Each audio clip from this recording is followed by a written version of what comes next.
Roald Dahl is well remembered as one of the 20th century's most beloved children's authors, with books like James and the Giant Peach, Matilda, and of course Charlie and the Chocolate Factory being beloved by millions of readers around the world. Many of those books have been turned into movies of one sort or another, with Charlie and the Chocolate Factory earning not one, but two different adaptations. A 1971 film with Gene Wilder and a 2005 movie with Johnny Depp. Okay then, let's move along. Being the judgmental sort, we figured it was high time to give these movies the good old remake rematch treatment. Both of these films, of course, deal with the plight of young Charlie Bucket, the poorest little boy you ever did see, who wins one of 5 golden tickets to enter the wonderful factory of Willy Wonka, mysterious chocolatier. But hurry, please. We have so much time and so little to see. Wait a minute. Strike that. Reverse it.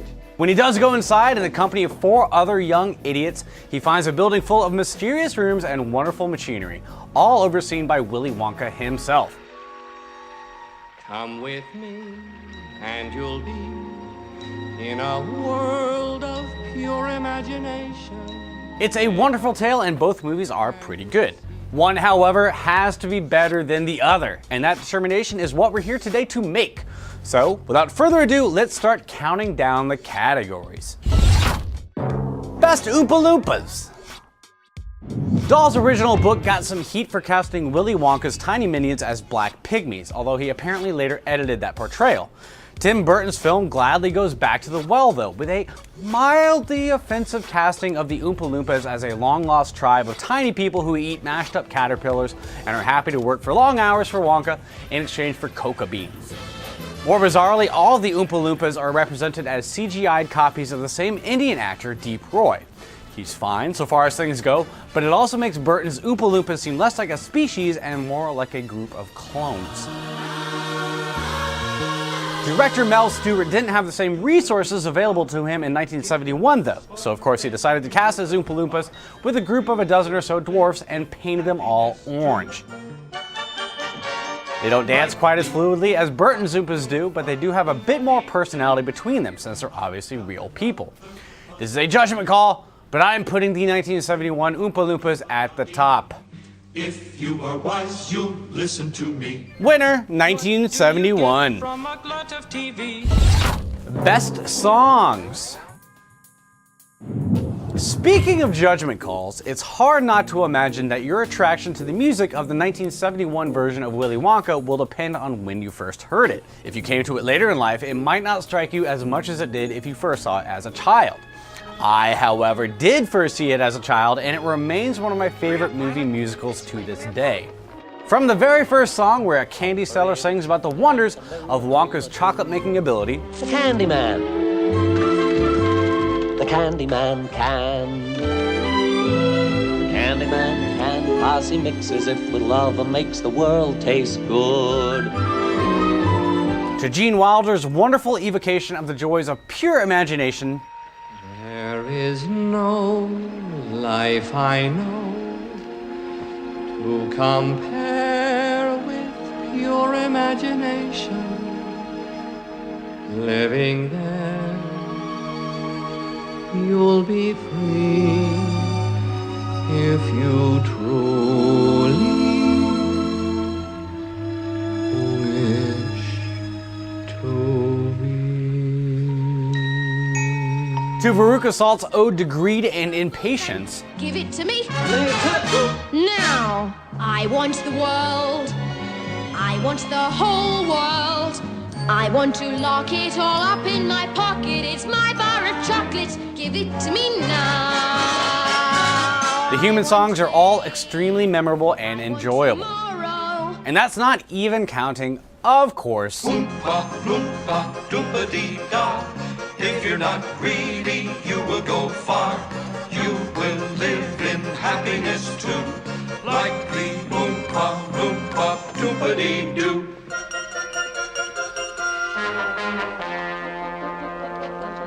Doompa-dee-doo. the Oompa Loompa songs might be a bit moralistic, but then this is a children's film, so that's not surprising. What's more important is that they're catchy as all hell. What are you at, getting terribly fat? What do you think will come of that? I don't like the look of it. Burton's film, on the other hand, features fewer songs, with only 5 of them appearing in the film as a whole. 4 of them, however, were apparently written by Roald Dahl himself. It wants the senses in the head. It keeps imagination dead. It clogs and clutters up the mind. It makes a child so dull and blind. So dull, so dull. Unfortunately, their presentation and lyrics don't quite have the same impact that the songs in the earlier version did. You can tell that Burton enjoyed the opportunity to stage musical numbers with the heaps of CGI to assist him, but the effect is less enthralling than simply bizarre most of the time. The songs mostly hit the same themes that the older songs do, but in a slightly less memorable way. Musically, the film also isn't helped by Danny Elfman contributing yet another score that would seem interchangeable with any other Tim Burton movie.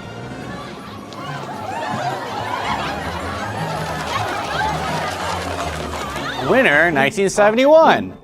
Doop-a-dee-doo, I've got another puzzle for you. Best Willy Wonka. Willy Wonka is the key to these films, the mysterious entrepreneur who opens his factory for a single day to 5 very special children. And it's the representation of him that makes the movie work or not. Unfortunately for Tim Burton, Johnny Depp's Wonka feels like the kind of character that would have sprung from the mind of a particularly sedated Jim Carrey. Come on. Let's boogie. He focuses on the quirks of the character rather than his humanity. He doesn't seem to have much passion in him and comes across as unconfident and confused by what goes on with the children. It's a performance that winds up being more annoying than endearing. You can eat the grass. Everything in this room is eatable. Even I'm eatable. But that is called cannibalism, my dear children, and is in fact frowned upon in most societies. Gene Wilder, on the other hand, gets it. Invention, my dear friends, is 93% perspiration, 6% electricity, 4% evaporation, and 2% butterscotch ripple. That's 105%. Any good? He understands that Wonka's game is just a game and comes across as more bemused than confused by everything that's going on around him. He should, of course, be enraged by the greed and selfishness that most of the children in the factory seem to espouse, but instead is confident in the fact that they'll all get their comeuppance in ways that are particularly suitable to their sins. Look at me, I'm gonna be the first person in the world to be sent by television. Hey, get away from that thing! Stop, don't come back. Despite the theoretically deadly consequences for their actions, Wilder plays off Wonka as a blithely unconcerned ringmaster to this particular circus. You terrible man. Wilder's performance is as close to perfection as you can imagine an actor bringing this character, and he's easily the winner in this category. Best ending. Now, Roald Dahl apparently hated the 1971 film version of his book, mostly because it added a stereotypical bad guy character in the form of Slugworth. Slugworth is the tempter of the film, offering riches beyond imagining to any of the children who can provide him with the secrets of Wonka's factory. Most of the other children were greedy enough to begin with. You think Slugworth would pay extra to know about this? But we know from the first that Charlie has a good heart. That, of course, gives one of the film's darkest moments, his dilemma at the end, a lot of resonance, when Wonka explains, You stole fizzy lifting drinks. You bumped into the ceiling, which now has to be washed and sterilized, so you get nothing. You lose. Good day, sir. Will Charlie do the right thing? Of course he will, and you love him for it, even if none of this ever occurred in the book itself. Burton's adaptation is actually somewhat closer to the book, eliminating the Slugworth character as a villain and sticking closer to the original plotline. Are you ready to leave all this behind and come live with me at the factory? The major addition that he inserts are the fairly silly flashbacks that Wonka has to his father, a dentist against whom he rebelled. Maybe I'm not allergic. I could try a piece. Really? But why take a chance? Christopher Lee does a great job as the imposing dental figure, but still, Wonka works best as an impish trickster or god. We don't really need to know what his psychology is or what drives him to make chocolate. And in fact, you could pretty easily argue that the character works better if you know as little about him as possible.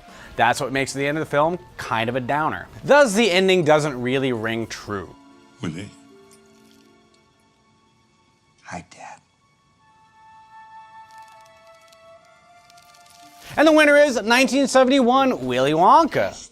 You won! What? The jackpot, my dear sir. The grand and glorious jackpot. The chocolate? The chocolate, yes, the chocolate, but that's just the beginning. Willy Wonka and the Chocolate Factory has better songs, better performances, and is better written despite what that old fuddy-duddy Roald doll might have thought.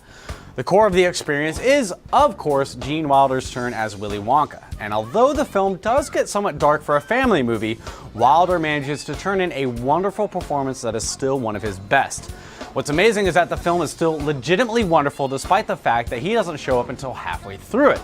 The sequences with the children early on might be a bit lengthy, but they do help to sketch out their personalities so that we know precisely what kind of people they are. Burton's film isn't bad necessarily, but it of course faces an uphill battle against one of the most beloved family films ever made, and isn't quite ready for the challenge. It's still difficult to tell what Johnny Depp intended to do with his performance, aside from not being very good, and the extensive use of CGI, even in the opening credits, is never quite as impressive as the wonderful sets that the first film used. It's an honest try at making a new adaptation of a classic book, and it was by far the more successful film of the two at the box office. That doesn't mean that your DVD shelf needs to have it though, so long as you have the superior original version. And you can read it for yourself in this photostatic copy. I, the undersigned, shall forfeit all rights, privileges, and licenses herein and herein contained, etc., etc. Fax mentis incendium gloria culpum, etc., etc. Memo bis punitor delicatum. You lose. Good day, sir. You mean you're the only one? I said good day. And with another Remake Rematch winner crowned, that'll do it for us here on screen, but come back soon for another installment. We'll see you then.